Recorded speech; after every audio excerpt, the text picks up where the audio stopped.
मग मी नेहमी म्हणतो की गरिबांनी स्वप्न बघायचे नाहीत का? नाही ना. हे ध्येय जोपासताना ज्यावेळेस वर्ध्याचं पहिलं कॉलेज आम्ही 2 ऑगस्ट 2018ला सुरुवात केली, आमचं ध्येय इतकं मोठं होतं आणि आमच्यासमोर फक्त भाड्याचा टेबल आणि भाड्याचा स्टूल होता त्या कॉलेजमध्ये. त्या भाड्याच्या टेबलवर बघितलेलं स्वप्न आज आम्ही 3 कॉलेजेस पर्यंत पोहोचलोय.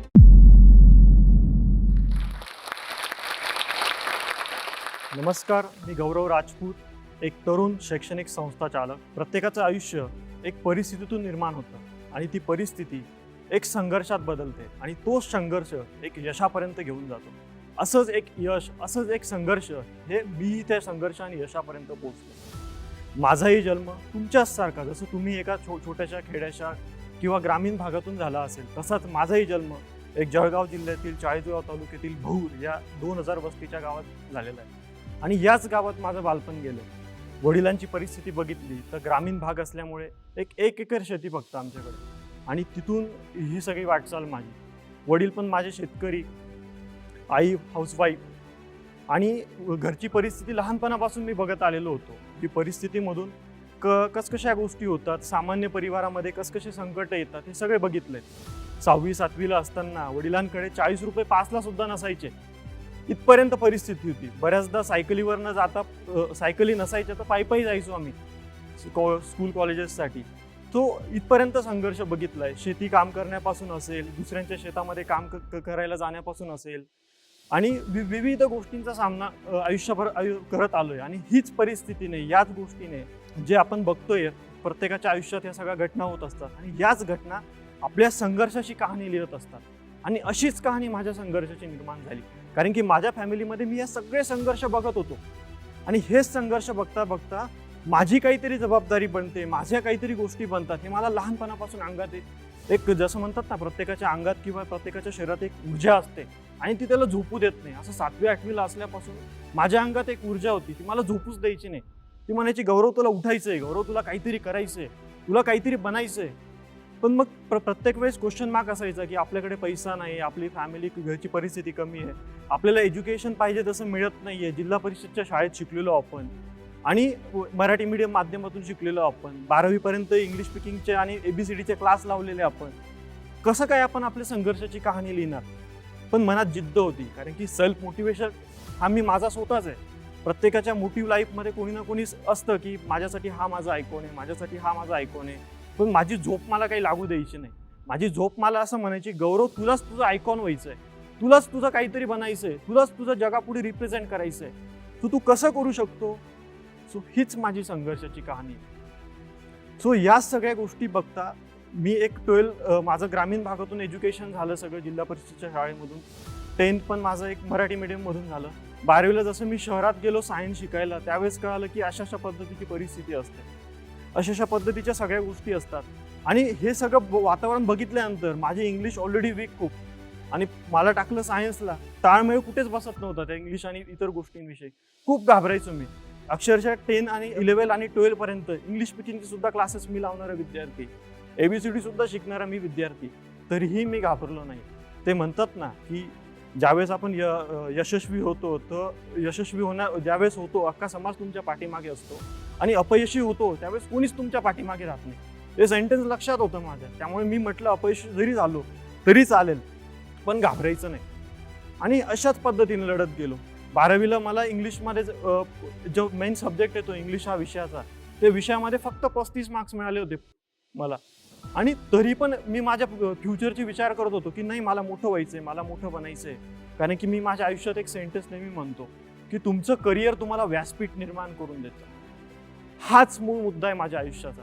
आणि माझं करिअर जे मी 7वी 8वी 9वी पासून म्हणायचो की मला हॉटेल मॅनेजमेंट करायचंय, हॉटेल मॅनेजमेंट करायचंय, हॉटेल मॅनेजमेंट करायचंय, त्या करिअरविषयी मला ABCD पण माहीत नव्हती हॉटेल मॅनेजमेंटविषयी, पण माझ्यात इच्छा होती करण्याची. आणि घरची परिस्थिती खूप माझी बेताची होती. आई वडिलांकडे पाहिजे तशी पैसे नव्हते एज्युकेशन करण्यासाठी, माझ्या शिक्षणासाठी पुरवण्यासाठी. तर अक्षरशः ज्यावेळेस मी कॉलेजेस सर्च करायला स्टार्ट केलं अप टू 12 नंतर हॉटेल मॅनेजमेंट या शिक्षणासाठी, तर ज्या फीज ऐकल्या, कुठे 2 लाख, कुठे 2.5 लाख, कुठे 3 लाख, खूप साऱ्या फीज होत्या. एक जाहिरात बघितली, त्या जाहिरातीच्या माध्यमातून मी एका इन्स्टिट्यूटमध्ये ॲडमिशन्स घेण्यासाठी गेलो. सो तिथं 1,20,000 फीज होती. पण मला स्वप्न दाखवले गेले खूप साऱ्या गोष्टींचे, की हॉटेल मॅनेजमेंट केल्यानंतर असं होतं, बऱ्याचशा गोष्टी होतात, तुम्हाला हे देणार, आम्ही ते देणार, अशा पद्धतीचं सांगितलं गेलं. आणि 1,20,000 फी हे सर्वसामान्य कुटुंबातील विद्यार्थ्यांना भरण्यासाठी खूप मोठी गोष्ट असते, खूप मोठी गोष्ट. सो मग माझ्या आई वडिलांनी त्यावेळेस बचत गटातून अक्षरशः पैसे काढून माझे इन्स्टॉलमेंट भरले ते फीजचे. आणि ही परिस्थिती, या परिस्थितीची जाणीव मला होती. मी अक्षरशः तिथं गेल्यानंतर मला कळालं की मी इथं फसलोय. कारण की मला ज्या गोष्टी सांगण्यात आल्या त्या, ज्या गोष्टी मला विश्वासात दाखवण्यात आल्या त्या सगळ्या खोट्या ठरल्या त्या. पण मला शिक्षण मिळालं होतं. मला ज्या लहानपणापासून मी म्हणायचो मला हॉटेल मॅनेजमेंट करायचंय, मी त्या इंडस्ट्रीत आलेलो होतो. पण मला माहित नव्हतं माझ्या त्या इंडस्ट्रीची सुरुवात माझी अशा पद्धतीने होणार आहे. ते मी तुम्हाला सांगतोय, हो सांगणारच आहे. तर मग ते सगळी परिस्थिती मी बघत गेलो, परिस्थितीवर मी सगळं ऑब्झर्व करत गेलो आणि येणाऱ्या काळामध्ये मला समजलं की हे सगळं आपण फसलो इथं. पण आपण घरी परत नाही जाऊ शकत. कारण की आपण म्हणतो, समाजात बरेच जण म्हणतात, जे मोटिव्ह सेंटेन्स आपण इथं घेऊन आलोय की अपयशी झालो तर अख्खा समाज असेल आणि यशस्वी झालो तर सगळे पाठीशी राहतील. हेच लक्षात होतं माझ्या मनामध्ये. आणि हेच ग्राह्य धरून, हेच सगळ्या गोष्टी बघून मी ठरवलं की आता वापस नाही जायचं. जमिनीवर जरी झोपायला लागलं तरी चालेल, पण आता वापस जायचं नाही. आई वडिलांचे फोन यायचे मला घरून की बाबा रे तुझी परिस्थिती कशी आहे, कॉलेज छान आहे का, सगळं कसं आहे का, जेवण कसं मिळतंय. मी फोनवर सांगायचं खूप छान आहे, काय जेवण केलं. सॅटर्डे संडे अक्षरशः कॉलेज मेसमध्ये काहीच मिळायचं नाही. ते असं वाऱ्यावर सोडून दिलेलं होतं आम्हाला ते मेसवाल्यांनी अक्षरशः कॉलेजच्या. तरी आई वडिलांचे घरून फोन आले, काय सांगायचे काय खाल्लं काय नाही. आम्ही बाहेर जाऊन मित्र 3-4 जण 5-50 रुपये जमा करून एखादी चायनीज वगैरे खाऊन दिवस काढले सॅटर्डे संडे सुद्धा. सो तरी आई वडिलांना सांगायचो नाही छान आहे, मस्त आहे, व्यवस्थित आहे. कारण की त्यांनी 1,20,000 भरले ते माझ्यासाठी. मला दुःख द्यायचं नव्हतं त्यांना. परिस्थितीने मला मार्ग दाखवलेला होता, त्या मार्गावर मला सार्थ करून दाखवायचं होतं आणि माझा सक्सेस मला मिळवायचा होता. हेच काहीतरी माझ्या गोष्टीत ठरवलं होतं. मग तिथून मला लक्षात आलं माझ्यासोबत जे मुलं होते हॉटेल मॅनेजमेंट करण्यासाठी ते चांगल्या घरातली होती. म्हणजे जिथं 1,00,000, 2,00,000, 3,00,000, 4,00,000 पगार येतो. कोणाचे आयएस ऑफिसर, कोणाचे वडील डॉक्टर्स, कोणाचे वडील बरेच जण. आणि ग्रामीण भागातले आम्ही 10-12 मुलं तिथं होतो करण्यासाठी. 1 वर्षाचा कोर्स कंप्लीट होतो तर आम्ही 10-12च मुलं उरलो. आणि जे ॲक्च्युअल मोठ्या घरातले मुलं होते, आपण त्यांना म्हणतो किंवा ज्यांनी स्ट्रगल कधी केलेलं नाही, असे मुलं त्या इंडस्ट्रीमध्ये टिकलेच नाही. आणि जे ग्रामीण भागातील मुलं होते ते सगळे टिकले आणि त्यांनीच पुढे इंडस्ट्रीमध्ये सगळं काही करून दाखवलं. मग मला एक गोष्ट कळाली की आपण हीच गोष्ट, याच गोष्टी जसं आपल्याला फसवलं, आपण न फसवता ग्रामीण भागातील मुलांपर्यंत हे एज्युकेशन जर आपण पोचू शकत असू तर आपल्याला काय करता येईल. तर याच्यावर मी विचार करायला सुरुवात केली. आणि माझी झोप, मी तुम्हाला सांगितले 7वी-8वीला असतानाच माझ्या करिअरविषयी झोप माझी उडालेलीच होती. तुला काहीतरी करायचंय, काहीतरी करायचं मनात माझ्या नेहमीच होतं. आणि जगा वेगळं करायचंय, असं करून दाखवायचं की आपण म्हणजे संपल्यानंतर पण आपलं नाव राहिलं पाहिजे. सो हेच माझ्याकडे ध्येय होतं. मग हाच मार्ग मी स्वीकारला. खूप सारे सर्च काढले, खूप जणांचे गायडन्स घेतले, बऱ्याच जणांना भेटलो, पण कोणीच मला योग्य गायडन्स दिलं नाही. जसं म्हणतात ना, चप्पल घासल्याशिवाय एखाद्या गोष्टीचा अर्थ कळत नाही. असं 5-6 वर्ष मी आतापर्यंत चप्पल घासत आलोय, तेव्हाही घासली. आणि मग मला अक्षरशः त्या गोष्टीचा अर्थ कळाला की आता आपल्याला या पद्धतीने स्वीकार करावा लागेल, या मार्गाने जावं लागेल. तर 2016-17ची गोष्ट आहे, 16ची गोष्ट, मी पहिल्यांदा एक शैक्षणिक बहुउद्देशीय संस्था रजिस्टर केली आणि भारतातला, महाराष्ट्रातला आहे आजच्या या सेंचुरीमधला मी एकमात्र मुलगा असेल की तो वयाच्या 18व्या वर्षी संस्थेचा अध्यक्ष झाला असेल शैक्षणिक संस्थेचा. अजूनपर्यंत कोणीच नसणार भारतामध्ये या वयामध्ये, फॅमिली बॅकग्राऊंड 1 रुपयाचं नसताना. का की माझ्याकडे ध्येय आणि जिद्द होते म्हणून मी केलं. एक रुपया जमा करून माझ्या इंटर्नशिपच्या ट्रेनिंगचा त्या पैशाने मी संस्था बनवली. संस्था बनवल्यानंतर अजून माहिती घेत गेलो की एक कॉलेज कसं स्थापन करायचं, एक शाळा कशी काढायची, मुलांना एज्युकेशन कसं द्यायचं, अप्रुव्हल कसं द्यायचं. परत चप्पल घासायला सुरुवात केली. बऱ्याचशा ऑफिस, युनिव्हर्सिटीजला जाऊन कोणीच मार्गदर्शन करायला तयार. खूप जणांना विचारपूस केली, खूप जणांना सांगण्याचा प्रयत्न केला की बाबा रे कशा पद्धतीने सांगा, मान्यता कशा मिळतात, रजिस्ट्रेशन्स कसे होतात, कॉलेज कसं ओपन केलं जातं, कोणीच सांगायला तयार नाही. अशा परिस्थितीतून मी फक्त जसं म्हणतात ना, तुम्ही फक्त स्टेप तुमच्यासमोर असतील, खूप अवघड जरी असतील, फक्त चढण्याची सवय तुम्ही ठेवा. हळूहळू चढत जा, पडलात तरी चालेल, परत चढा. कारण की तुम्हाला माहिती तुमचा जो सक्सेस आहे ना, तो वरती बसलाय, तिथपर्यंत तुम्हाला पोचायचंच आहे. आणि तो वेळ आला नक्की. मुळात विचार केला मी कॉलेज का सुरू केलं, का माझ्या डोक्यात हे विचार आले. तर मी तुम्ही आधीच सांगितलं की माझी स्वतःची फसवणूक झाली आणि तिथं ग्रामीण भागातील विद्यार्थी माझ्यासोबत मी बघितले, ते सुद्धा मेहनत करत होते आणि मेहनती विद्यार्थी हॉटेल इंडस्ट्रीमध्ये टिकतात हे मला कळालं. आणि याच गोष्टीमुळे आपण पहिल्या कॉलेजची सुरुवात वर्धा इथं केली. आणि अजून एक गोष्ट सांगायचं म्हटलं तर जे ग्रामीण भागातील विद्यार्थी, ग्रामीण भागातील मुलं आहेत, ग्रामीण भागातील जे सगळे येतात 10वी-12वी पास केल्यानंतर जे विद्यार्थी असतात, यांना शिक्षण मिळालं पाहिजे, यांना घडवणूक मिळाली पाहिजे, यांना रोजगार मिळाला पाहिजे, यांना व्यवसाय मिळाला पाहिजे, हे ध्येय जोपासलं आम्ही. आणि हे ध्येय जोपासताना ज्यावेळेस वर्ध्याचं पहिलं कॉलेज आम्ही 2 ऑगस्ट 2018ला सुरुवात केली, आमचं ध्येय इतकं मोठं होतं आणि आमच्यासमोर फक्त भाड्याचा टेबल आणि भाड्याचा स्टूल होता त्या कॉलेजमध्ये. कुठला स्टूल होता? भाड्याचा टेबल आणि भाड्याचा स्टूल. त्या कॉलेजवर आम्ही स्वप्न बघितलं की येणाऱ्या काळामध्ये आपण या इन्स्टिट्यूटच्या माध्यमातून, या कॉलेजच्या माध्यमातून विद्यार्थ्यांना शिक्षण असेल, रोजगार असेल, पैसा असेल, अनुभव असेल, अशा सगळ्या गोष्टी आपण उपलब्ध करून देऊ. मग मी नेहमी म्हणतो की गरिबांनी स्वप्न बघायचे नाहीत का? नाही ना, आपण पण बघू शकतो. जर आपल्यात मेहनत, जिद्द आणि चिकाटी असेल तर आपण काहीही करू शकतो. फक्त हे करण्यासाठी आपल्यात एकच गोष्ट असली पाहिजे, तो म्हणजे संघर्ष. आणि हाच संघर्ष आमच्या सोबत आहे. तर अशी सुरुवात आम्ही केली पहिल्या कॉलेजची, जे आपण वर्ध्याला स्थापन केलं 2 ऑगस्ट 2018ला. स्थापन केल्यानंतर खूप सारे संघर्ष आमच्या समोर आले. मग टीचिंग स्टाफचा विषय होता, त्यानंतर मग काउन्सिलिंगचा विषय होता, त्यानंतर मग एवढं एकदम टेबल आणि खुर्चीने चालू केलेल्या कॉलेजमध्ये कोणी कसं ॲडमिशन्स घेईल, हा पण एक खूप मोठा क्वेश्चन मार्क होता. अभिमान वाटेल मला सांगताना तुम्हा सर्वांना की पहिल्याच बॅचमध्ये आमच्याकडे संपूर्ण महाराष्ट्रातले विद्यार्थी विदर्भातील वर्धा जिल्ह्यात आलेले होते. तिथं आजपर्यंत इतिहास नसणार असं कोणी की महाराष्ट्रातले मुलं वर्ध्यासारख्या एका ग्रामीण भागात जाऊन शिकतील. तिथं आलेले होते पहिल्या बॅचचे विद्यार्थी शिकायला. तिथं मुंबईचे विद्यार्थी होते, तिथं कोल्हापूर, सांगली, साताऱ्याकडचे विद्यार्थी होते, गुजरातकडचे विद्यार्थी होते, तिकडं जळगाव असतील, धुळे असतील, नंदुरबार असेल, उस्मानाबाद असेल, बीड असेल, अशा संपूर्ण महाराष्ट्रातील विद्यार्थी वर्धा या ठिकाणी शिकायला आले ते. आम्ही त्यांना एकच सांगितलं होतं की आजपर्यंत ज्या शैक्षणिक संस्था आहेत किंवा मी पण त्या शैक्षणिक संस्थेमधून शिक्षण घेतलेलं आहे, तर मी तिथं फसलो होतो, माझं अक्षरशः फसवणूक तिथं झाली. ती गोष्ट तुमच्यासोबत नको व्हायला, म्हणून आज हे कॉलेज उभं आहे. आणि या कॉलेजच्या माध्यमातून ग्रामीण भागातील विद्यार्थी, सर्वसामान्य कुटुंबातील विद्यार्थी यांना शिक्षण, संस्कार, घडवणूक, रोजगार मिळावा, हाच उद्दिष्ट आम्ही ठेवला आहे. आणि पालक नेहमी म्हणायचे की मग तुमच्या जिथं ॲडमिशन्स आम्ही का घेऊ, तुम्ही असं काय वेगळं देताय? आता खूप सारे मोठे कॉलेजेस आहेत, मुंबई, पुणे, नाशिक वगैरे खूप साऱ्या सिटीजमध्ये स्टार कॅटेगरीजचे कॉलेजेस आहेत. आम्ही मग तुमच्या याच्या छोट्याशा ब्रांचमध्ये काय ॲडमिशन्स घेऊ? सांगताना आम्ही इझिली एक सेंटेन्स सांगायचो, आम्ही जे शिक्षण देतोय, आम्ही जे शिक्षणाच्या पॉलिसी राबवतोय त्या भारतात तुम्हाला कुठेच मिळणार नाही. कारण की आम्हाला असा विद्यार्थी घडवायचा आहे, त्याच्याकडे पैसा असेल, शिक्षण असेल, अनुभव असेल आणि रोजगार असेल. अशा शिक्षणाच्या पॉलिसी आजपर्यंत भारतात कोणीच राबवत नाहीये. अशा पॉलिसी राबवण्याचं ध्येय आता आम्ही भाड्याच्या टेबल आणि खुर्चीने चालू करायचं ठरवलं. आणि पालकांना हेच सांगायचो की इतर जे कॉलेजेस तुमच्यासोबत करताय, फॉर एक्झाम्पल समजा तुमचा विद्यार्थी तुमचा पाल्य तुम्ही एखादी कॉलेजमध्ये टाकतायत, तर त्याला 3 वर्ष कॉलेजमध्ये ठेवून अक्षरशः तुमचे खिशे रिकामे केले जातात. तसे माझ्या आईवडिलांनी जे केले ते त्या पद्धतीने.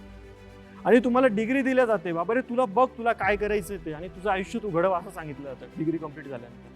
तसं माझ्याकडे होत नाही. माझ्याकडे येणारा विद्यार्थी हा पहिल्या वर्षापासून प्रशिक्षण घेऊन दुसऱ्या वर्षी, तिसऱ्या वर्षी जॉब करून स्वतः पैसेही मिळतात, शिक्षणही मिळतं आणि रोजगारही मिळतो. अशा पद्धतीचं पेटी पॅक शिक्षण त्याला देतोय. आणि हे ध्येय जोपासताना आम्ही त्याच भाड्याच्या टेबल आणि खुर्चीवर ध्येय ठेवलं होतं की येणाऱ्या काळात, येणाऱ्या परिस्थितीमध्ये ही संस्था भारतातील, महाराष्ट्रातील सगळ्यात मोठी शैक्षणिक संस्था बनवून दाखवणार. मी आधीच सेंटेन्स वापरलं होतं की गरिबांनी स्वप्न बघायचं नाही का? बघू शकतो आपण पण. जर आपल्यात मेहनत, जिद्द आणि चिकाटी असेल तर आपल्याला कोणीही रोखू शकत नाही. त्या भाड्याच्या टेबलवर बघितलेलं स्वप्न आज आम्ही 3 कॉलेजेसपर्यंत पोहोचलोय. आमचं दुसरं कॉलेज 2022मध्ये आम्ही नाशिक येथे सुरू केलंय. आमचं तिसरं कॉलेज 2023मध्ये आम्ही आता छत्रपती संभाजीनगर, औरंगाबाद येथे सुरू केलंय. आणि या तिघी कॉलेजच्या माध्यमातून आम्ही असंख्य महाराष्ट्रातील विद्यार्थी घडवतोय आणि या विद्यार्थ्यांपर्यंत शिक्षण पोहोचवतोय. आणि हे असं नाही की आमचे सगळे जी जर्नी आमची पूर्ण यशस्वी जर्नी असं अजिबात नाही. संकट पण यात खूप आली. कोरोनासारखा काळ हा शैक्षणिक संस्थावर आलेला खूप मोठा काळा प्रकाश होता असं आपण म्हणू. खूप मोठ्या ज्या संस्था आहेत त्या सुद्धा बंद झाल्यात. आणि त्यात आम्ही तर एकदम छोटे मोठ्या संस्था चालक होतो. आमच्यातलं भांडवल सुद्धा आम्ही स्वतः एक रुपयाला 2 रुपये जमा करून आम्ही भांडवल उभं केलेलं, पगारातून आमच्या काय येतं यातून उभं केलेलं. आमची संस्था तर लगेच जाणार होती.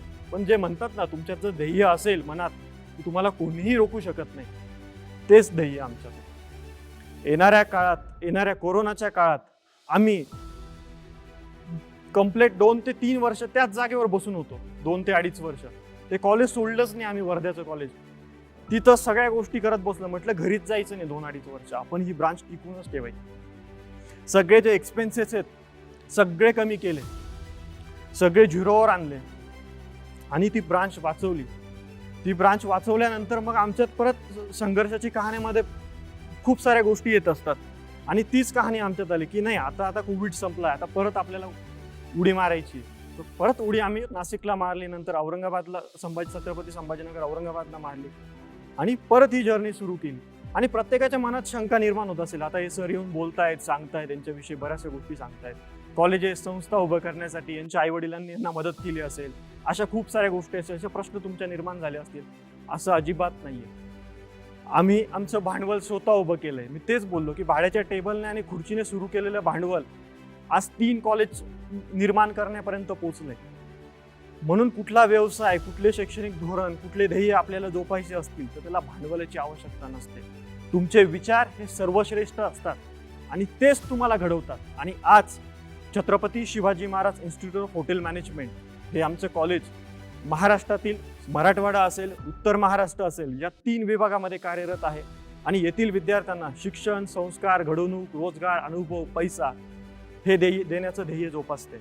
जवळपास आता संपूर्ण महाराष्ट्रातील आम्ही जवळपास 250 ते 300 विद्यार्थ्यांना घडवलंय. आमचे बरेचसे विद्यार्थी महाराष्ट्रात, महाराष्ट्राच्या बाहेर इतर काही कंट्रीजमध्ये वर्कआउट करतायत. बऱ्याचशा जणांना आम्ही व्यवसाय उभं करण्यासाठी सुद्धा मदत केली आहे. एक व्यवसाय निर्माण करण्यासाठी सुद्धा फक्त आत्मविश्वास लागतो. आम्ही नेहमी म्हणतो भांडवलाची गरज नाही, तुमच्याकडे आत्मविश्वास असेल ना तर तुम्ही सगळ्या गोष्टी करू शकतात.